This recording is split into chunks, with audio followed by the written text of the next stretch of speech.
জীবনে যা করছি তো করছি, যা হয়ে গেছে তো হয়ে গেছে। যদি মানুষের হক নষ্ট করে থাকে তাহলে ওইটার যদি ক্ষমা চাইতে পারি তাহলে ক্ষমা চাই নিলাম, যদি না পাই তাইলে রব্বে কাবার দরবারে ক্ষমা চাইব। বলে কি কইরা ক্ষমা চাই?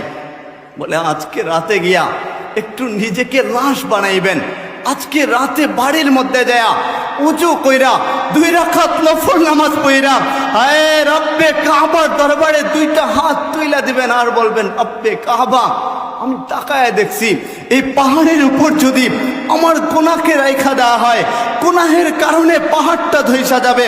হায় আমার গুনাহকে যদি সমুদ্রে রাখা হয়, গুনাহের কারণে সমুদ্রের পানি দেখা যাবে না। এই পরিমাণের গুনাহ করছি, এই গুনাহকে যদি আসমান আর জমিনের গেফ জায়গায় রাখা হয়, জমিনের কোনো ফাঁকা জায়গা দেখা যাবে না। মালিক এ পরিমাণের গুনাহ করলাম, তুমি মাফ না করে দিলে কার কাছে যাব? তুমি ক্ষমা না করে দিলে কার কাছে যাইব?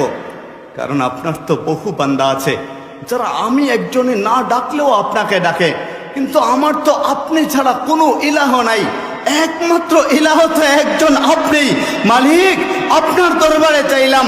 মালিক বলে ইউহিব্বুত তাওয়াবিনা ওয়া ইউহিব্বুল মুতাতাহহিরিন, হায় পবিত্র হইয়া আপনি যখন তওবা করবেন, তওবা করতে দেরি মালিক আপনার পুরো জীবনের গুনাহটাকে মাফ করতে দেরি করবে না। আল্লাহ